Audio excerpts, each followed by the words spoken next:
Oh, geez. The title Hello, my friends, and welcome back. We are still at E3 2014, and we have a very big game here. A very big game. Notice what I'm doing here. Yeah. Big. Clever. Very important pun. We have a big game for anybody that's into the music scene. And I am joined by my friend and colleague, Nick Accordino, who is the associate producer on BigFest. BigFest. On the PS Vita. So thank you for joining us, by the way. Absolutely, my pleasure. And I guess before we start looking at some B-roll footage, do you want to give us like the elevator pitch on BigFest? Sure. So BigFest is our free-to-play music festival, I'd say simulator, for the PlayStation Vita. So the idea is very low barriers to entry. Everyone can get into it. You're managing a festival. You're trying to become the best music promoter, the best festival promoter in the world, and at the same time discovering new unsigned bands that you've never heard of before. Awesome. So as we start playing the B-roll footage here, would you want to tell us like what the moment-to-moment gameplay is like in BigFest? Sure. So it kind of depends on what you're doing. Right now we're kind of looking at the very beginning of a festival. We're looking at fans that want to hear music. So you'll be picking bands to actually put in your posters. The game is actually given a poster structure level format. So every level will be a poster in which these bands play in sequential order. I see. And you'll be setting things up. You'll be making stands to kind of accommodate your fans, whatever they want. So some fans will say, oh, I'm hungry, oh, I'm thirsty, where's the bathroom? Always complaining. Always complaining. Food, water, why would they want sanitary these needs. things? Come on, But it's not just the fans. The bands are going to want things too. You'll be settling fights, you'll be finding people, you'll be upgrading things. So if you're kind of familiar with the Tycoon series and managing like groups of little guys. Yeah, that's huge. We talked about that backstage, that for those that know the Tycoon series, this has some similarities to it. For people that like to micromanage and kind of like really create their own thing that's going on. Absolutely. I love the size of this very small concert right now. Yeah. Well, you said we're just getting started, right? Just getting started. This is the very beginning. And you'll see in the top middle of the screen, there's a kind of a vibe meter. And that's what you want to keep as high as you can. Yeah. I love that name. The vibe meter, yeah. The vibe meter. And the vibe meter will go up and down depending on what's happening at your festival. Okay. Sometimes your posters will be themed, so you want to get the right bands to play at those posters, those venues. Oh, okay. So right now, we're actually looking at someone else's concert. So your festival is persistent.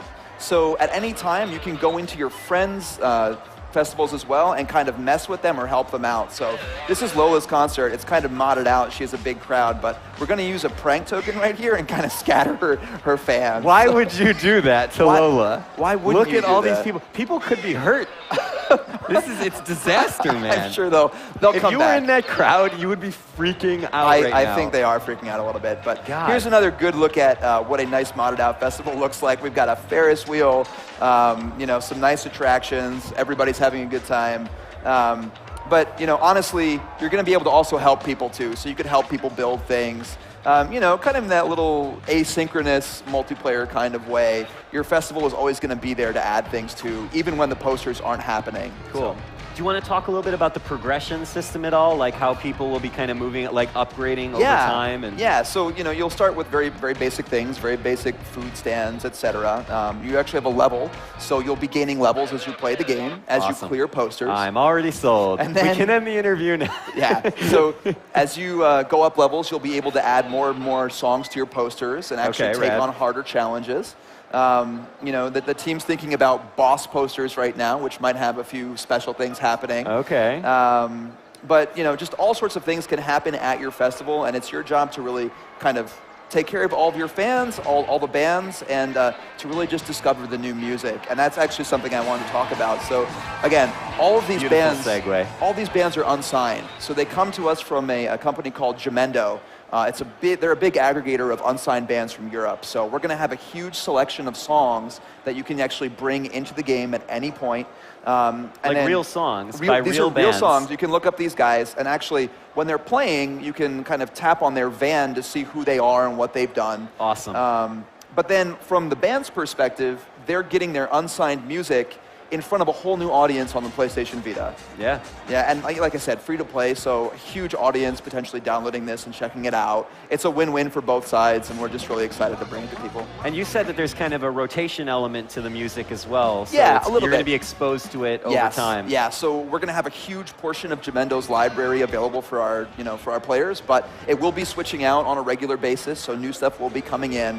And actually, talk a second about the poster system. Please. So at the beginning of the game, you're going to have posters that only feature a headline band. As you go through it and as you level up, you'll be able to add more and more people to your posters.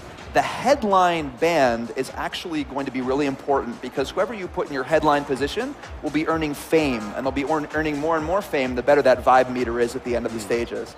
On the aggregate, so everybody playing BigFest, everybody putting bands in their top headline position are going to be giving those bands fame, and then those bands are actually going to be climbing up the in-game billboard charts so that when new players play, they'll immediately be able to see who the popular bands are, who's doing well, and which are the bands that they should be checking out. So and these are again real bands that you're kind of seeing in not in real time per se, but it's like it's a system like a Billboard ranking. Yep, and absolutely. Just so cool. Yep. Do you want to describe what we were seeing here? By the way, this is kind of you're laying down some tents. Yes, very important for any concert. Right. So everything you do, everything you upgrade is actually going to increase kind of the number of people that visit your venue. So obviously having tents, having some place for people to camp is going to help that out. There's a monetary system. You can see the amount of dollars we have in the upper left-hand corner of the screen. Building stalls and people going and buying things is going to let you build more things. We can upgrade everything. So we actually have roadies that will be accomplishing tasks. Perfect. And the more you level up, the more you upgrade certain things, the more roadies you can have, and the more they can take on tasks at the same time.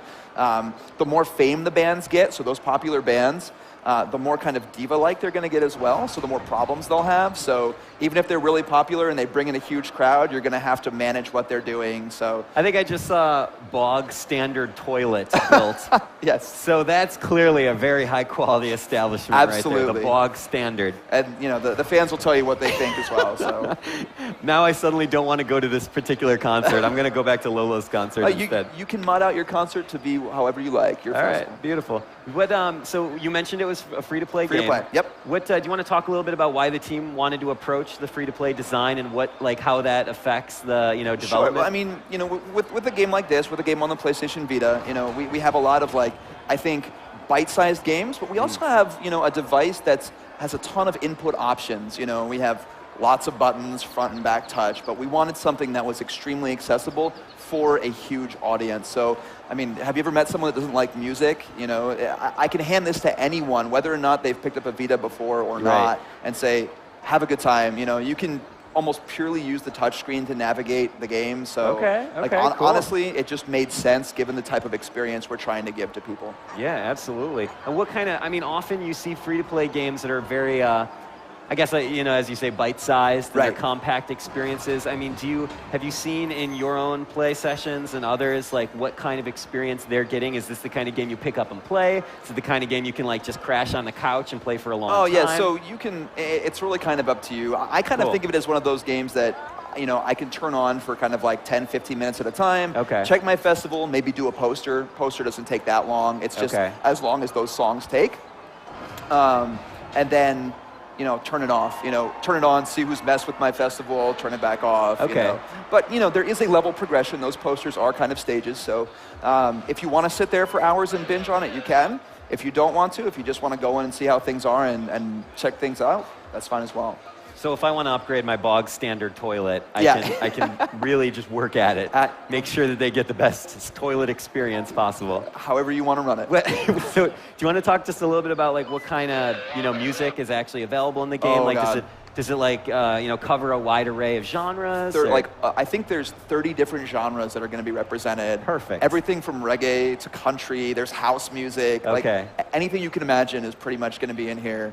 And like I said, some of the posters are going to be themed. So you don't want to bring a country singer to a heavy rock metal concert, right? That's not going to do very well for your vibe meter. Sure. So. Makes sense. Yeah, but that's kind of what we have going on. Now, if you, just as an associate producer, what do you feel like is the biggest element of this game, or the thing that draws you the most personally as a gamer? Yeah, so for me, this is the title, and I've said this before, that I can hand to anybody and they can enjoy it. Some other games I've worked on have had some very core gamer experiences attached to them, and if you didn't have experience with things, you couldn't really do anything. But it's not too hard to explain to people. Oh, look, tap on this, to upgrade. You can listen to real new music, and the audio quality on the Vita is amazing. So oh, it's so good. Yeah. So this is the kind of game that you should put a pair of headphones into. Absolutely. Yep, that's what I would say as well. So. And I like the art style too. I mean, it just seems like you guys made a game that's very approachable. Yep. Like it's colorful, it's fun. I mean, I'm assuming a wide range of ages and different gamers can play it. Yeah, absolutely. Very, very, very family friendly. Despite that standard toilet that you might have seen. We just got to the B-roll again with the prank.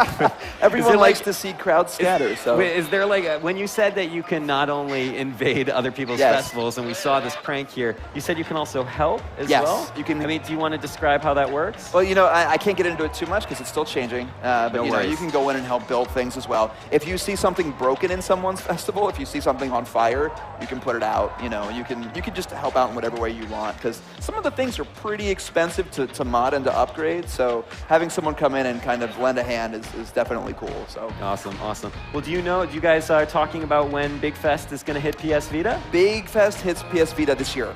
This year? Yeah, this year. So the team's working really hard. Shout out to the team on the metal. They're in Sheffield in the UK. Oh, nice. Oh, so it's a UK team. Yes, it is. Coming to us through XDev in Europe, so our ski team. So they're awesome. This is their first title You've enjoyed working with them, is what you're saying. Fantastic. So they must be music fans, right? They're huge. Well, obviously. Well, I mean, they might. I mean, you never know. I mean, maybe they're like, we really, I guess we make a music game. Yeah, I don't know. Well. But they're big music fans. Yep. This looks like a great game for music fans, for fans of just going to concerts, going to festivals. You can play it for free on PS Vita this year. There's no reason not to check it out. Perfect line, perfect way to end. Nick, dude, thank you so much for joining us. BigFest is out this year on PS Vita, free to play. And I think next up we are going to be taking a look at some Devolver digital games. So please stay with us and enjoy your E3 2014. PlayStation